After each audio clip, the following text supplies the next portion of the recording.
ਭੂਰਿਆਂ ਵਾਲੇ ਰਾਜੇ ਕੀਤੇ। ਭਾਗ 39।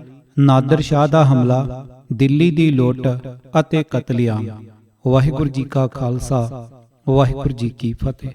ਨਾਦਰ ਸ਼ਾਹ ਅਫਗਾਨਿਸਤਾਨ, ਜੋ ਉਸ ਸਮੇਂ ਹਿੰਦੁਸਤਾਨ ਦਾ ਇੱਕ ਪ੍ਰਾਂਤ ਸੀ, ਨੂੰ ਜਿੱਤ ਕੇ ਸਿੰਧ ਦਰਿਆ ਟੱਪਿਆ। ਉਹ ਮਾਰੋ ਮਾਰ ਕਰਦਾ ਹੋਇਆ ਲਾਹੌਰ ਤੱਕ ਆ ਗਿਆ। ਇੱਥੋਂ ਦੇ ਸੂਬੇਦਾਰ ਖਾਨ ਬਹਾਦਰ ਜ਼ਕਰੀਆ ਖਾਨ ਨੇ ਉਸ ਨੂੰ ਕੀ ਰੋਕ ਲੈਣਾ ਸੀ। ਮਾਮੂਲੀ ਝੜਪ ਤੋਂ ਬਾਅਦ ਅਧੀਨਗੀ ਪ੍ਰਵਾਨ ਕਰ ਲਈ। ਉਸ ਨੂੰ ਮੂੰਹ ਮੰਗਿਆ ਤਾਵਾਨ ਦੇਣਾ ਕਰਕੇ ਆਪਣੀ ਗਵਰਨਰੀ ਬਚਾ ਲਈ। ਨਾਦਰ ਕੁਝ ਦਿਨ ਲਾਹੌਰ ਟਿਕਿਆ। ਲੋੜੀਂਦਾ ਘਾਹ ਪੱਠਾ ਇਕੱਠਾ ਕਰਕੇ ਦਿੱਲੀ ਮਾਰਨ ਲਈ ਚੜ੍ਹ ਪਿਆ। ਹਿੰਦੁਸਤਾਨ ਤੇ ਖਾਸ ਕਰ ਦਿੱਲੀ ਦੀ ਬਦਕਿਸਮਤੀ ਕਿ ਇਸ ਵੇਲੇ ਮੁਗਲ ਬਾਦਸ਼ਾਹਾਂ ਵਿੱਚੋਂ ਸਭ ਤੋਂ ਕਮਜ਼ੋਰ, ਨਲਾਇਕ, ਅਯਾਸ਼, ਆਲਸੀ ਤੇ ਪਰਲੇ ਦਰਜੇ ਦਾ ਅਫੀਮੀ ਸ਼ਖਸ ਮੁਹੰਮਦ ਸ਼ਾਹ ਰੰਗੀਲਾ ਦਿੱਲੀ ਦੇ ਤਖਤ ਉੱਤੇ ਬਿਰਾਜਮਾਨ ਸੀ। ਖਬਰ ਪੁੱਜੀ ਕਿ ਨਾਦਰ ਸ਼ਾਹ ਨੇ ਕਾਬਲ ਕੰਧਾਰ ਮਾਰ ਲਿਆ ਹੈ।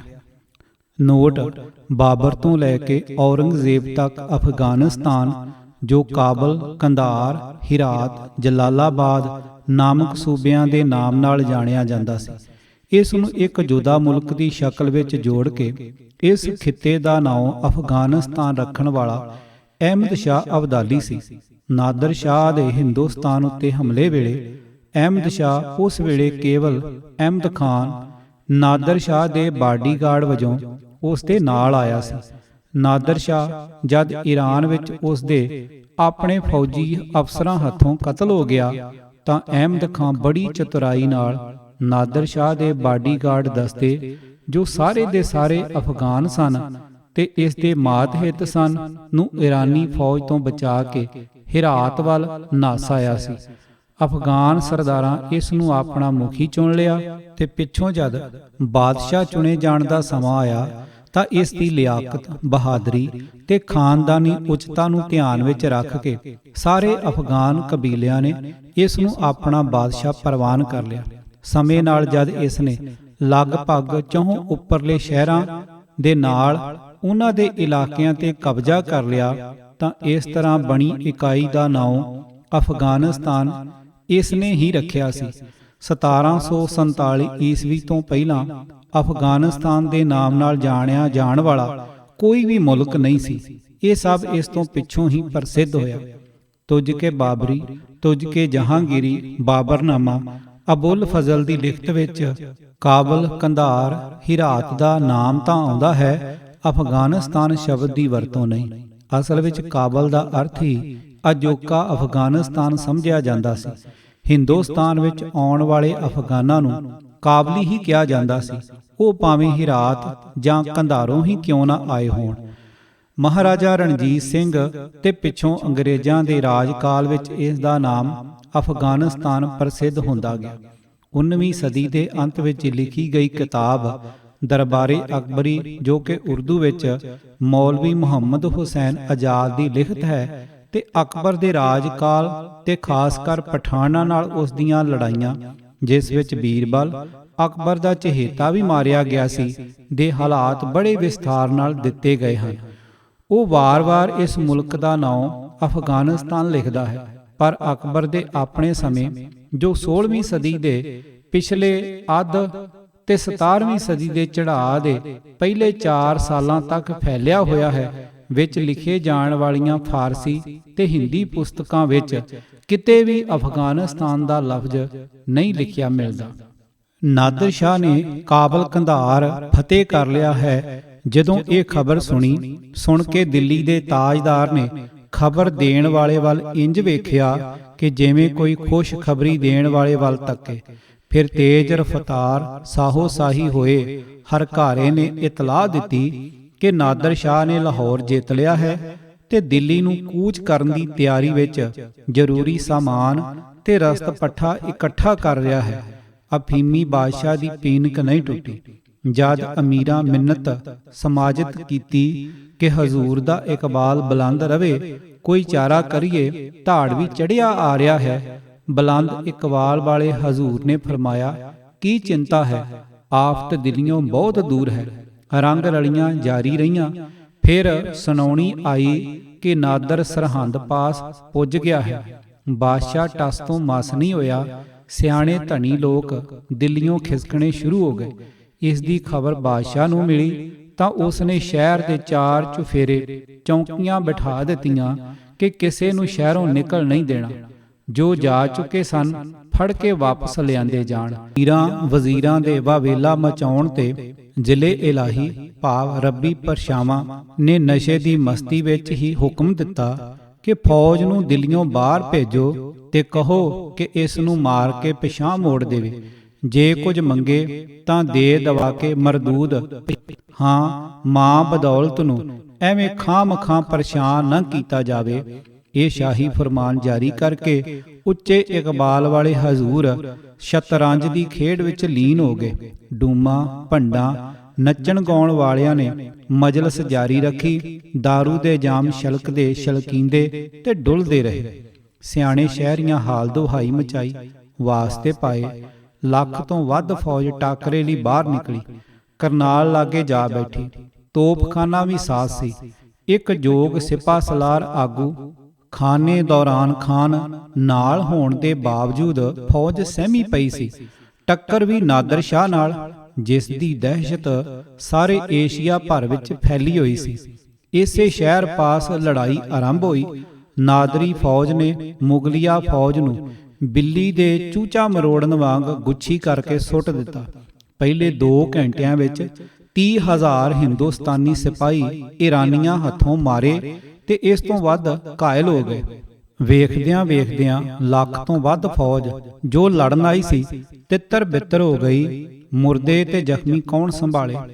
ਮੁਗਲ ਫੌਜ ਦੀ ਗਿਣਤੀ 1.5 ਲੱਖ ਘੋੜ ਸਵਾਰ ਤੇ 500 ਤੋਪਾਂ, ਅਣਗਿਣਤ ਪ੍ਰਾਈਵੇਟ ਤੇ ਇੱਕ ਰੈਗੂਲਰ ਮੁਲਖਈਆ ਟਾਈਪ ਤੇ ਹਾਥੀਆਂ ਉੱਤੇ ਸਵਾਰ ਹੋ ਕੇ ਲੜਨ ਵਾਲਿਆਂ ਦੀ ਇੱਕ ਤਕੜੀ ਕੋਰ, ਜਿਸ ਵਿੱਚ ਹਜ਼ਾਰਾਂ ਹੀ ਹਾਥੀ ਸਨ।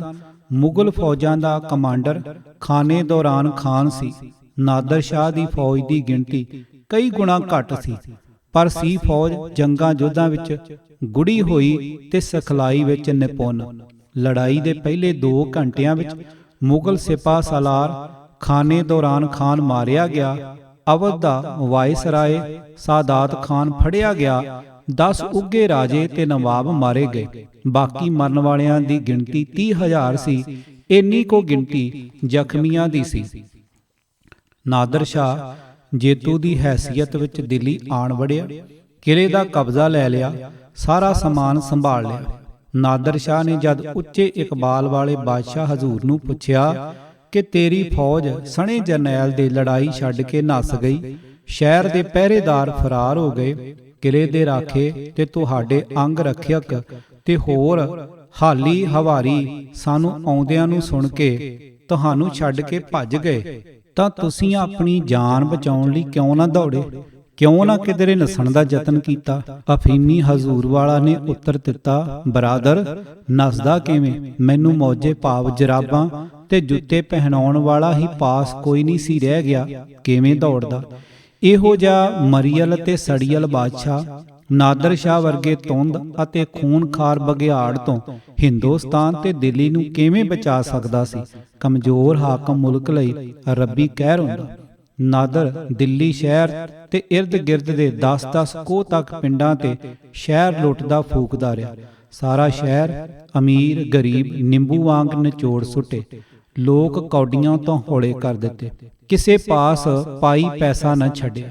ਜਿੱਥੇ ਕੋਈ ਸ਼ੱਕ ਪਿਆ ਕਿ ਫਲਾਣੇ ਅਮੀਰ ਨੇ ਸਾਰਾ ਧਨ ਜ਼ੇਵਰ ਤੇ ਕੀਮਤੀ ਸਮਾਨ ਪੂਰਾ ਨਹੀਂ ਹਵਾਲੇ ਕੀਤਾ, ਬਾਜ਼ਾਰਾਂ ਵਿੱਚ ਟਿਕ ਟਿੱਕੀਆਂ ਨਾਲ ਬੰਨ੍ਹ ਕੇ ਮੂਧੇ ਪਾ ਕੇ ਚੰਮ ਉਧੇੜ ਦਿੱਤਾ।